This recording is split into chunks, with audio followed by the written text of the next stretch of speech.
Hi everyone, welcome to our episode. This week we're going to be playing music on our MicroBit.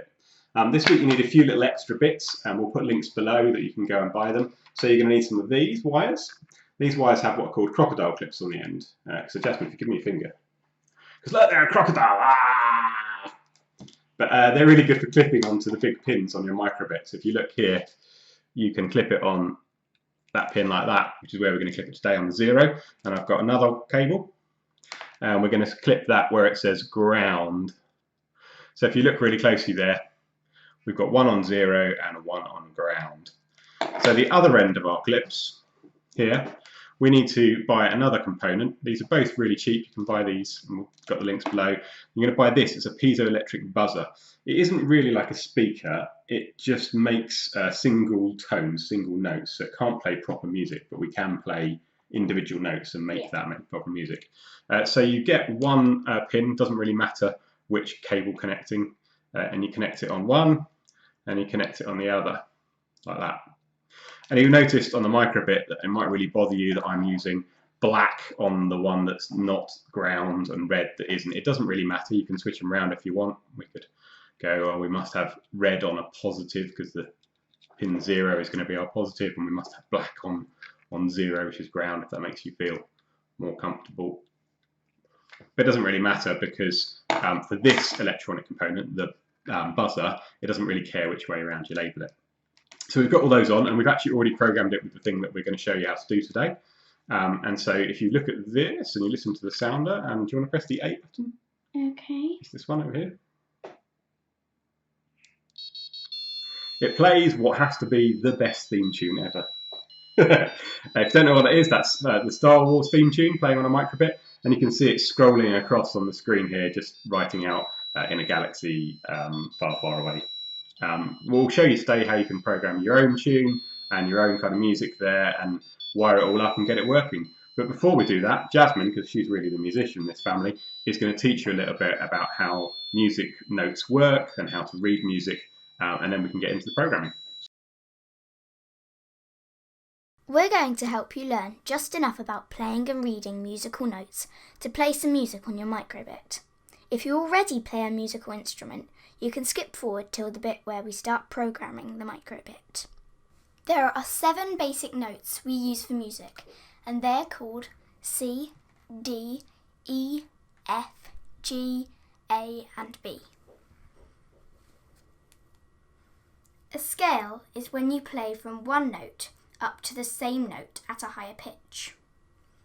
This is an octave. An octave is 8 notes. Oct being 8, like octopus and octagon. C, D, E, F, G, A, B and C. On a piano, the white keys are these 8 notes, as you can see here. They repeat every 8 white keys. When we are talking to other people, we can describe which C key we want by giving each C a number, like above. All the other notes do the same, so D1, D2, D3, D4, D5.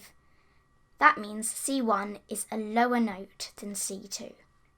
Now we're going to teach you how to read music.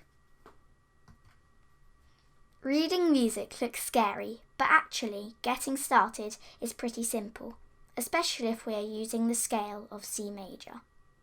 Those black blobs are called crotchet notes, and they last 1 beat of music. There'll be more about this later when we start programming the MicroBit. Starting at the bottom, each note in the C scale has its place on the lines, and as we go up the scale, the crotchets move up half a line. Normally, music notes, when drawn, don't have the name of the music note in them. That's just to help explain. Reading music is really just remembering what each symbol means and the position on the lines that represents each note. When we add the octave number to these, you can see how we can tell if it's a C4 or C5. But how long does each note last? Good question, and the last bit we need to learn to crack reading and writing some music. There are different symbols in music when written down to tell us how long to play each note for. We're going to learn the basics to help you to get going with the microbit. Crotchet lasts 1 beat. Quaver lasts half a beat. Semi-quaver lasts quarter of a beat. Minim lasts 2 beats. Beam notes are a bit more confusing, but basically in simple examples, notes joined together along the top in total last 1 crotchet, so 1 beat. In this example, each note therefore lasts half a beat each. That's it. We're ready to make some music. So now you hopefully understand enough about scales, about which notes, a little bit about how to read music. We're going to show you how we program the Star Wars theme tune. So what we actually did for this is we went to the internet and we looked for Star Wars, but we particularly searched for C major as a scale so that we get one that's nice and simple to program using what we understand about music and what we've hopefully shown you about music. So you can see the first 3 notes in this. We happen to find a piece of music that's got actual notes written in it just to make it even easier. But if you look back at the scale we showed you in C major earlier, you'll be able to read your own piece of music if you want to play something different and figure out which notes are which without having those notes written there. But it helps us when we're teaching you as well. So we're going to start off with a button to start it off. So when button A is pressed, then we're going to play some music. So we're going to choose display tone. And the first note, if we have a look back at it, is a G. That's a G4. Okay,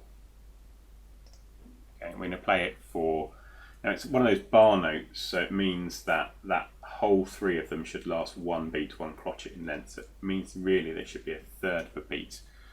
But there isn't a third in here, so we're going to use a quarter, and we duplicate it 3 times. Now we can play that in the emulator. If we play that, and it won't be quite right. That's something we need to do. You can't hear it stop in between them, right? You just get all 3 played together. So we need to put a little pause in between. You can either put in a pause here, which will give you really, really fine control, or actually in the music there is a rest. So if we put rest in, and we'll put it in at like an 1/8 of a beat maybe. You might have to just tweak this a little bit to get it sound right. And obviously it helps if you know what the music sounds like, and we've heard Star Wars a lot of times. So let's try that. Yep, sounds alright. So what's the next note, looking back at the music, that we need? C. So it's a C below that G, so it should be the C4, because that's below G4. Yeah. And how long do we want that to play for? 2. 2, yeah, it's a minim, isn't it? Yeah. So we can just have it in twice and don't put a break in between. So let's listen to that. It's good to kind of just run your program as you're going along, so make sure you're getting it right. Okay? Yeah. And then the next note? G. Back to that same G for 2 beats. 2 beats.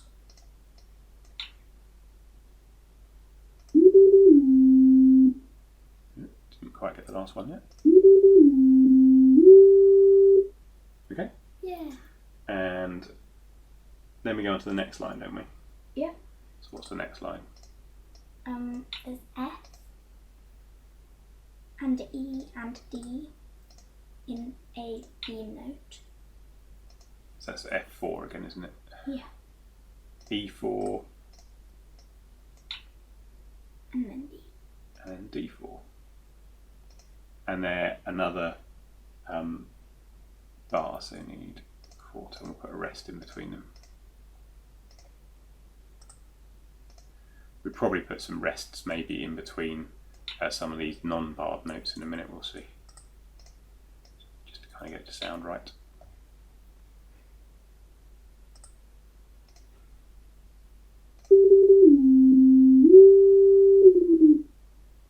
Yeah. So now what do we need next? We need a C. Which C is that? I think C5. C5, yeah. So the one that's lower there was C4. Now we're on to C5, which will be higher up. 4, how many beats? 2. Let's duplicate it. Okay. And obviously we're going to start running out of space, so we'll just scroll up a bit. And then we're playing what? G. That should still be G for you. Yeah. For how long? 1 beat. 1 beat, okay, let's give it a go.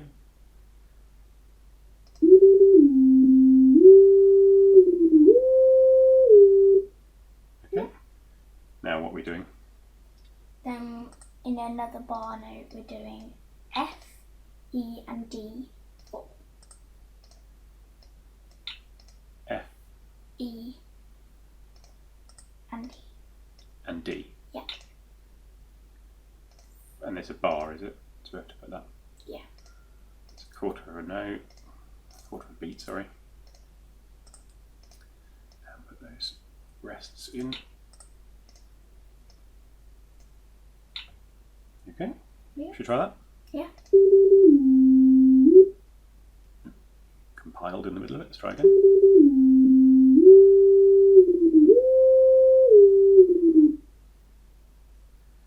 So where did we get to? We had the last of that. So what note do we need? C5 for 2 beats. Scroll the page up again. Yep. And then G4 for 1 beat. G4, we'll do one of those. Oh yeah.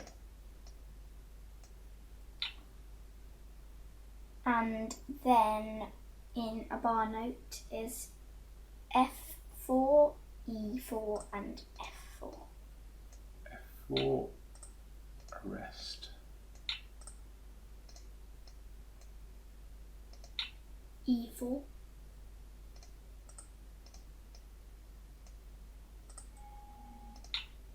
And then F4.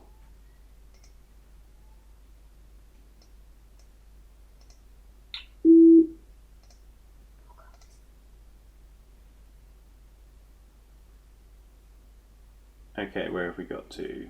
F4. Now we need to do D4 for 2 beats. So again, to do 2 beats, let's duplicate together. Let's give it a go. Hopefully it's compiled already. Okay.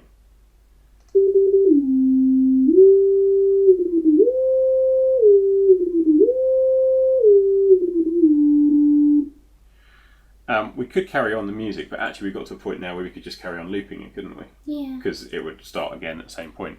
So I think that's what we'll do. So if we zoom out a little bit so we can get the whole of our program in. And so how do we loop? We get a loop. A loop. Should we do like, I don't know, let's put the default in a 4 to start with. And then we'll drag all of this in here and then let it compile, etc, etc. But what might be quite nice is a bit of play to actually animate some words at the same time. So what we're going to do is in control, because we don't want it to wait till we've finished writing out the words to play a tune, we don't want to do it at the same time. In control here, which is a kind of special block group, there's something called run in background. And what it does is means anything that's in there, it won't stop the rest of the program running to run it. It will just run it and then run the other bit as well. So if we put in a basic block with a string and put Star Wars,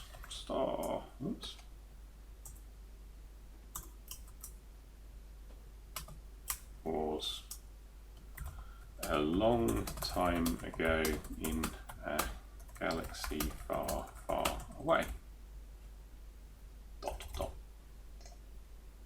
So now when we press a button A, the string should show in the background and the music should play 4 times. Should we give it a go? Yep. I think it's compiled.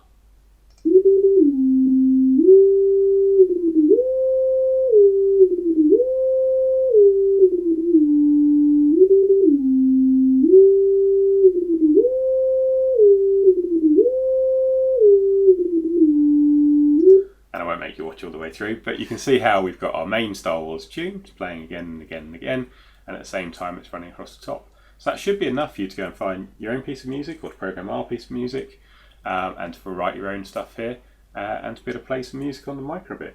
If you don't have one of those piezoelectric buzzers, you can actually connect it up to your headphones. If you look online, MicroBit connect to headphones, it will show you with those crocodile clips how to connect it to some headphones. But obviously it's nicer to have it coming out of a little speaker like that. So that's everything in our demo in this episode. We will see you next time. Thanks for watching. Bye.